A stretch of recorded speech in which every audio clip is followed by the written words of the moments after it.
அம்மா வணக்கம்மா. ஒரு ஜபத்தை பற்றி ஒரு சந்தேகமா. ஜபம் செய்யும் பொழுது சில நேரங்களில் உடல் சிலிர்ப்பதும் கண்களில் நீர் வழிவதும் எதனால்மா? அதே நேரத்தில்மா ஜபத்தில்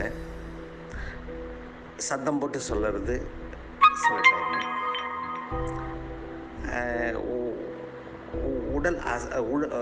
உதடு அசைந்து சொல்வது, மனதால் சொல்வது, இதில் மூணில் எது சிறந்ததுமா? அதே நேரத்தில்மா ஜபத்துக்கும் தியானத்துக்கும் உள்ள தொடர்பு வேறுபாடு, இது சந்தேகமாக இருக்குமா?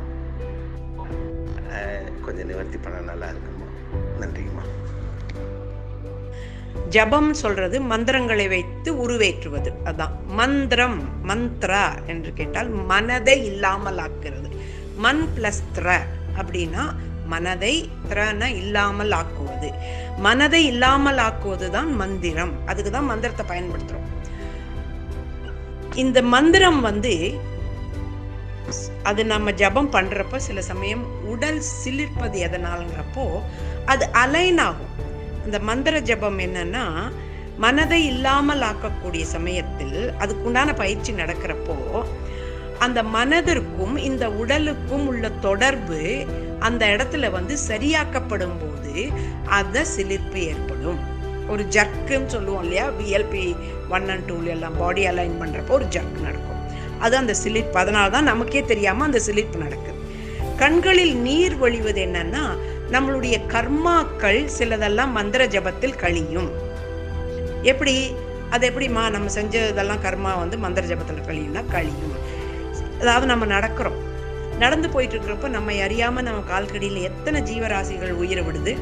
நம்ம அறியாம எத்தனையோ பேருக்கு துன்பம் அழைத்திருக்கலாம், எண்ணத்தால துன்பம் அழைத்திருக்கலாம். இந்த துன்பமெல்லாம் கர்மமா நமக்கு திரும்பி வராம இந்த மந்திர ஜபத்தால கரைந்து விடும். அப்போது நம்ம எரியாமல் அந்த நன்றி உணர்வோடு கண்ணீர் பெருகும். இப்போ 2 விஷயத்துக்கு. அடுத்தது மந்திர ஜபம் 3 விதம் இருக்கு. ஒன்று வாய் விட்டு உச்சரிக்கிறது, 2வது முணுமுணுக்கிறது இல்லையா, வாயால் முணுமுணுப்பது, 3வது மனதால் சப்தமில்லாமல் மனதிற்குள் ஜபம் செய்வது. இந்த வாய் விட்டு சொல்றது என்னன்னா, அதாவது கிராஸ்ன்னு சொல்லக்கூடிய பருத்தன்மை நிறைய இருக்கக்கூடிய இடத்துல, கிராஸா இருக்கக்கூடிய இடத்துல வாய் விட்டு சொல்றது என்னன்னா உடல், மனம், அதே சமயம் வாக்கு, இந்த 3 இருக்கிறப்ப மனம் அடங்கும். அதனால்தான் கும்பாபிஷேகங்கள், மந்திர ஹோமங்கள்லாம் நடத்துறப்போ வாய் விட்டு ஜெபம் பண்றோம். ஏன்னா அந்த இடத்துல நிறைய சக்திகள் இருக்கும், அன்வான்ட் இருக்கும், அது இது நல்லா கஜன்னு இருக்கும். பூஜை புனஸ்காரங்கள் செய்வாங்க, அதுல நல்லது தீயதெல்லாம் நடக்கும். அப்ப இந்த மந்திர ஜபம் வாய் விட்டு ஜபம் பண்ணும்போது அதையெல்லாம் சமன் பண்ணிட்டு அதற்குண்டான பலனை கொடுக்கும். அதெல்லாம் ஒத்துக்கும். அதாவது கல்யாண வீட்டுல தாலி கட்டுறப்போ கெட்டி மேளம் முழங்குறாங்களே, எதுக்கு? அந்த சத்தத்தை தவிர வேற எதுவும் பொண்ணு மாப்பிள்ளை காதுல விழக்கூடாது. இல்லைன்னா எதையாவது பேசிட்டு இருப்பாங்க, எதையாவது கெட்டது பேசுவாங்க, அதை பேசுவாங்க, இதை பேசிட்டு இருப்பாங்க வந்த ஜனங்க.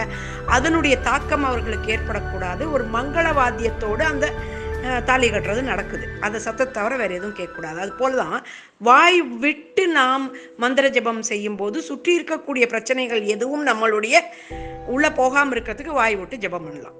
அது ஒண்ணு. அடுத்தது முணுமுணுக்கிறதுன்னு சொல்றது என்னன்னா, சப்தமே இல்லாம ஆனா என்னுடைய உடம்பு அடங்க மாட்டேங்குதுன்னு சொன்னா, எண்ணங்கள் அலைப்பாயுதுன்னு சொல்லக்கூடிய சமயத்துல முணுமுணுக்கிறது நல்லது. வாய்க்குள்ளேயே முணுமுணுக்கிறது கொஞ்சம் உடம்பை அடக்கி உட்கார வச்சுக்கிட்டு அதை வாயில சொல்றப்போ வேற எந்த சிந்தனையும் போகாது. நீங்க வாயில முணுமுணுக்கிறப்போ சிந்தனை அங்க போக முடியாது. ஏன்னா மந்திரத்துல நீங்க அட்டென்ஷன் இருக்கும். அதுக்கு தான் முணுமுணுக்கிறது. அடுத்தது மனம், நீங்க சொல்றபடி உடம்பும் மனசும் கேட்கக்கூடிய நிலையில் இருக்கக்கூடிய சமயத்துல தான் மனசால ஜபம் பண்ணலாம். மனசுல ஜபம் பண்றப்போ இந்த உடம்பு அடங்கணும். 2வது மனசும் அடங்கித்தான் இருக்கணும். அங்கேயும் இங்கே அலைப்பாய விடக்கூடாது. மந்திர ஜபத்துல அப்படியே போகணும். அது போகும். மனம் அடங்கியவர்களுக்கு மந்திர ஜபம் மனசால நடக்கிறப்ப அப்படியே உள்ள போகும். இதுக்கு காரணம் என்னன்னு கேட்டீங்கன்னா, உங்க மனசு உங்க கண்ட்ரோல்ல இருக்குன்னு அர்த்தம்.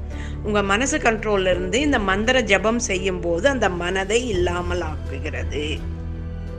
அந்த மனது இல்லாமல் ஆக்கும்போது உங்களுடைய நிலைப்பாடு என்னன்னா, ஒன்று நீங்கள் தியானத்திற்கு செல்வீர்கள் அல்லது தூக்கத்தில் செல்வீர்கள். படுத்துக்கிட்டே மனசுக்குள்ளேயே மந்திர ஜபம் பண்ணிக்கிட்டே இருந்தீங்கன்னா தூங்கிடுவீங்க. அது தியானமாகாது.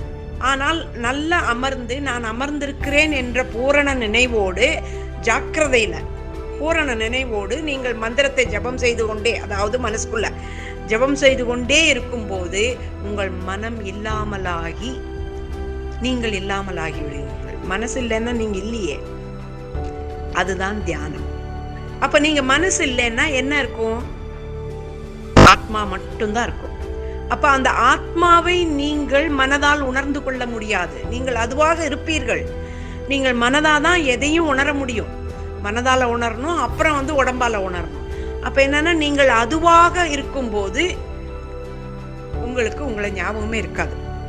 அதுதான் தியானம், அதுதான் தொடர்பு. மந்திர ஜபத்தில் முடிவில் தியானத்தில் நீங்கள் அதுவாக ஆகிவிடுவீர்கள். ஆனால் மந்திர ஜபத்தில் தூக்கத்தில் நீங்கள் உறங்கி விடுவீர்கள். அங்கு உங்களுக்கு ஞானம் இல்லை. ஓகே, இப்போ மந்திர ஜபத்தில் நீங்க உட்கார்ந்து ஜபம் பண்றப்போ நீங்கள் அதுவாக ஆவதை நான் எவ்வாறு தெரிந்து கொள்வது? நான் அதுவா ஆயிட்டேனா இல்ல தூங்கிட்டேனா அப்படின்னு உங்களுக்குள்ள கேள்வி வரும். ஏன்னா நீங்க இல்லாம ஆகக்கூடிய சமயத்துல உங்களுக்கு தெரியாதே நீங்க தூங்கிட்டீங்களா அதுவாக ஆகிட்டீங்களா. ஆனால் தூங்கி இருந்தீங்கன்னா நீங்க தூங்கின உணர்வு இருக்கும். ஆனால் அதுவாக ஆனீங்கன்னா கண்ணு முழிச்சு பாக்குறப்போ 1/2 மணி நேரம் ஆயிருந்தாலும் 1/2 மணி நேரம் ஆயிடுச்சா, நான் எங்க இருந்தேனே தெரியலையே. ராமகிருஷ்ண பரமஹம்சர் 8 மணி நேரம் 10 மணி நேரம் உட்கார்ந்து அப்படியே உட்கார்ந்துருப்பாங்களா. ஆயிரக்கணக்கான கொசு அவரை மொச்சுக்கிட்டு இருக்குமா. இந்த நினைவே இல்லாமல் அவர் தியானத்தில் சமாதியில் இருப்பார். இப்ப என்னன்னா, அதுவாக ஆகிவிட்டீர்கள் என்பது அதுவாக ஆனதிலிருந்து வெளிவந்த பிறகு உங்களுக்கு அதை பற்றி ஞானம் எதுவுமே தெரியாது. ஆனா இப்பதான் உட்கார்ந்து அதுக்குள்ள இவ்வளவு நேரம் ஆயிடுச்சா. இது கதைகள் அல்ல. தயவு செய்து இன்னொன்னு சொல்றேன், இதெல்லாம் விவேகானந்தர் பண்ணாரு, அவங்க பண்ணாரு, அவங்க எல்லாம் பண்ண முடியும், நம்மளால பண்ண முடியுமா? எனக்குமே அது நடந்திருக்கு. ஒரு முறை காலையில 7:30 மணிக்கு மெடிடேஷன்ல உட்கார்ந்தவ சாயந்தரம் 7:30 மணிக்கு இவங்க எல்லாம் உசுப்பிதான் எழுப்புனாங்க. தெரியல, அவ்வளவு நேரம் உட்கார்ந்து இருந்ததே தெரியல. இட் வாஸ் சோ அதுக்கப்புறம் தான் உலகத்துல என்னெல்லாம் நடக்குதுங்கிறதெல்லாம் கண்ணுக்கு தெரிய வந்து பைத்தியமாரி ஆயிட்டேன். நான் கொஞ்ச நாள் தெரிய வந்துருச்சு. அதுதான் அதனுடைய ரிசல்ட்.